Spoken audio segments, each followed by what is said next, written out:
Meteorites, they were also a part of the destruction during the flood. So you'll find out it was a lot more than just rainwater that created the flood. And you've probably heard of the idea that 65 million years ago a meteorite hit the Earth and the dinosaurs went extinct, and a lot of you are probably familiar with that theory. But that's based off the crater in the Yucatan Peninsula in Mexico. It's thought that the meteorite would have hit there, and it would have caused all sorts of destruction, and which many theorists believe led to the extinction of the dinosaurs. I do not believe that theory at all. But and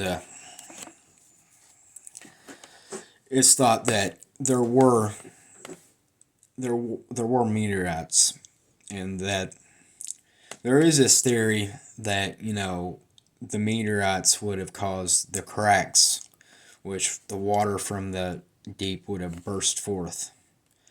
And another good way to remember think of it as the scars the Earth has from the flood. And you can see the different plates with our advanced technology. And we've probably heard of the Ring of Fire, underneath all of our oceans, that are another mechanism in driving the movement of our plates. They would have been created all at this time. And so basically there's like a big crack happened based off of the meteorite, the one meteorite. Well, there is probably thousands of meteorites that were present during the flood, but that was it's believed by them were responsible for the crack that the fountains of the deep burst forth. And this will flow into the fossil record. All of our fossils we have today. When many people think of fossils, they think of dinosaurs and woolly mammoths and you know any extinct animal that. But I uh, I took the time to I'm gonna briefly. Now, what you could do is, you can just Google the fossil record and you'll find the layers with all the names. But there's three main groups. Now, the creation version of the fossil record is a little different from, the evolutionary view of the fossil record. In the evolutionary view, there is three, portions of the fossil record. You got at the beginning. You got the pre. No, you got the. I'm thinking of the Precambrian. That was before the before the rock layers that would eventually become the Paleozoic, which has about 8 sublayers. Well, 7 if you think of the Pennsylvanian and the Mississippian together as the Carboniferous period, or not period but layers, or you can also think of them as columns, because some people refer to different. Some people refer to as the fossil record as the columns, or there's different ways that can help you remember it and think of it. And you got the Paleozoic, then you got the Mesozoic, which has the beginning of. This is where the dinosaurs are found. The Triassic, Jurassic, and Cretaceous. You got movies like Jurassic World and Jurassic Park, named after the Jurassic layer. which I personally know the most about the layers that the dinosaurs were in more than I do the others. And I'll go ahead and mention that above the Mesozoic is the Cenozoic layer, where it begins at the Paleocene, where in evolutionary thoughts, where the mammals, you know, where they start to dominate the Earth. And you go through the Paleocene up to the Holocene, where, like, it's thought that we're at right now. And you got one, two, three, four, five, six, seven different columns within the Cenozoic. And now the creationist model of the fossil record is a little different. You got the Precambrian, which is thought to be, pre-flood deposits. There is very little fossil in that column because there's very little death in that column. What you find is mostly bacteria. That's pretty much all you find. And you got the Cambrian is the start of the flood. And you'll get take long to find out, in secular scientists. This is actually a good argument that us creationists like to use is the Cambrian explosion, where all sorts of animal phylum came pretty much in their like just popped up, came out of nowhere, and that's a mystery for a lot of secular, evolutionary biologists and paleontologists. And that is one of the, like I said, that's a favored argument for us creationists because that's completely counter to the evolutionary theory that you see complex, you can see simple organisms developed into more complex and more complex, and then you got what we got today. But and everything that puts flaws in the evolutionary theory for where did all these life forms come from, and why don't we see them in the layer the column below? So you're thinking, well, where do they come from? And a lot of paleontologists, and when I reference paleontologists, I'm talking about evolutionary paleontologists, biologists, geologists, all the different fields of science. They want you to think that life begins with simple and then it gradually becomes to complex. That's gradualistic evolution. And you got punctuated equilibrium or punctualist evolution, which that would, that'd be another discussion for another day. But, the complexity in life is there from the beginning.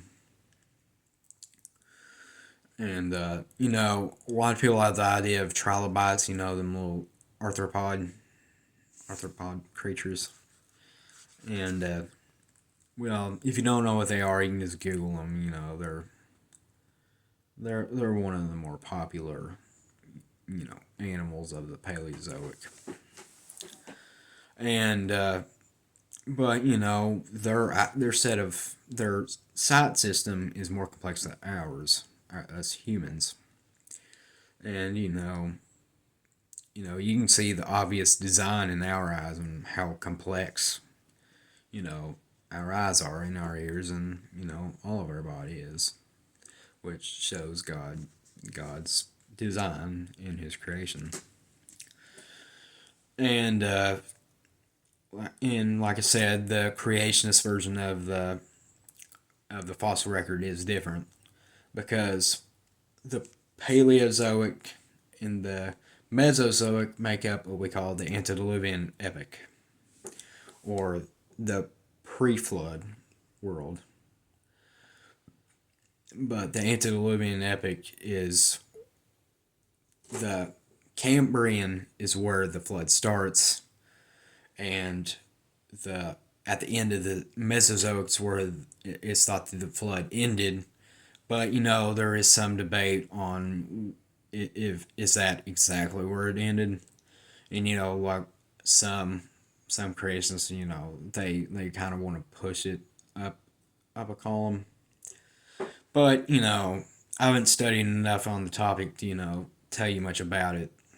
But and after the Mesozoic, the end of the Mesozoic, the Cretaceous period, or not period, column. After that, you got the Paleo-Neogene epoch.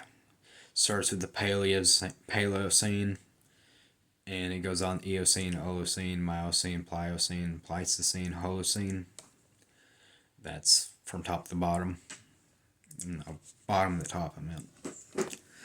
And and that's where that's considered the post-flood boundary. And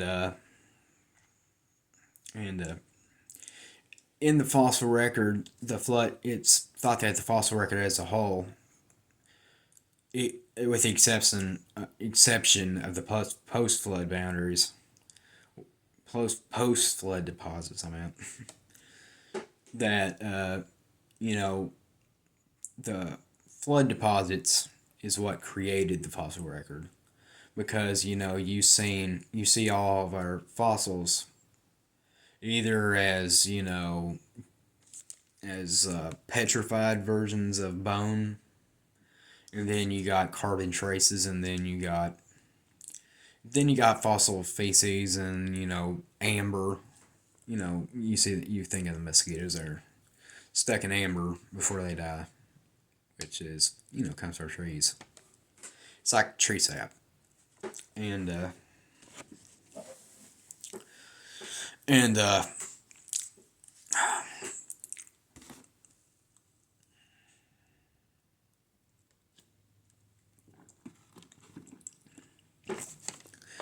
you can see that in sediment means laid by water, and the fossils that are found, you can see that there's obvious quick death. You can type in, you can Google like dinosaur death pose, where their necks are arched, and it looks like they're suffocating, in that their necks are being broken as they are being buried under all them feet of mud or sediment deposits. And and uh, and you can do further research onto the flood deposits, and we can branch off into what type of animals. As I mentioned before, the Triassic, Jurassic, Cretaceous, which make up the Mesozoic layers, are where we find dinosaurs. But dinosaurs are not the only animals that are present. You got amphibians, and you got insects, and you even got small mammals, which some like to argue that them are what will give rise to the mammals of the Paleocene, or the Paleo-Neogene epoch, or Cenozoic layers. And in not the Carboniferous, the Carboniferous was one of the columns of the Paleozoic, but some people like to branch the Carboniferous into the Pennsylvanian and the Mississippian, like I said earlier. And at the beginning of the Cambrian, you find mostly like trilobites, and you start to see coral and early life form. They would have been first in the fossil record, which a lot of people like to argue that it's from oldest and the youngest, but they were deposited first. And a lot of it is animals that you'd find on the seafloor, you know. And then as you progress, it goes, so the the flood water would have started at the flood at the bottom of the sea, or the oceans, and it would have made its way over the landmass. So you'd expect to see based on elevation that you're not going to see land animals at the beginning of the flood since they would have had to have started underwater. And then you move into the Ordovician and the Silurian. That's where fish come in, and various arthropods. When I say arthropod, a that is a very that's a very broad category. You know, when arthropods, encompass arachnids, insects, and crustaceans, and centipedes and millipedes are their own class. A lot of people mistake them for insects, but they're their own group. And and then you move on to the Devonian, where you see amphibians first, or first make their appearance. Then you go to the Carboniferous. It's named that because that's where a lot of the coal deposits come from. And in the Carboniferous, you got reptiles and amphibians and insects and all sorts of fascinating creatures. And what's quite cool is in the Carboniferous period, you see gigantic insects. Meganeura was the biggest flying insect. It was a giant dragonfly. And then you got spiders as big as house cats, and Arthroplura. That was an 8 foot long millipede, and you got all sorts of cool insects, and they scare people to death if they were alive today. A lot of people are afraid of insects in general, or spiders, and all sorts of creeping and crawling bugs, which spiders aren't bugs, they're arachnids. And what else here? And we can branch off into Tiktaalik shows up right at I think I want to say the beginning of the Devonian period, because a lot of people like to fight you saying, a lot of evolutionists will like to fight you saying that that's a transition from fish to amphibian, or fish to tetrapods. You can go more into that. We'll probably go more into that later on, but and at the Permian layers. And again, I'm giving you just an intro to what you find in those layers. You find, reptiles show up in the Carboniferous, and in the Permian, you find reptiles, real big reptiles. A lot of these reptiles are confused with dinosaurs, like the Dimetrodon. You probably get an idea if when I say it's got a sail on its back, and it. But you can just Google it, and you probably have an idea of what it is.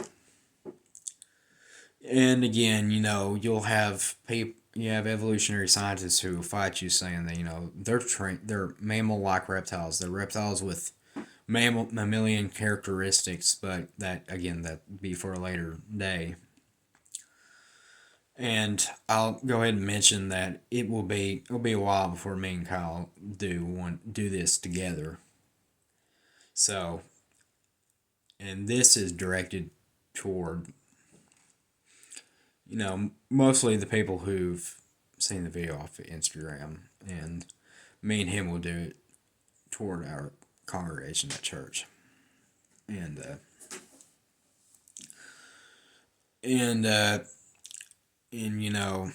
that's a broad overview of the fossil record, the Paleozoic and Mesozoic, which make up the antediluvian epoch. And we'll go ahead and branch off into the post flood, which, and I'm gonna go ahead and state that it. A lot of people think that the flood would have killed everyone in the 40 days and 40 nights that it would have, took place. But we read in, okay, I'll go ahead and mention that, the flood waters, the flood water was higher than any modern mountains. Now you got to take into consideration that Genesis was written by Moses, which in a way he's kind of communicating with the Israelites, but it's not that there was no mountains at the top before the flood, or nor caves, but again they would have been created by you know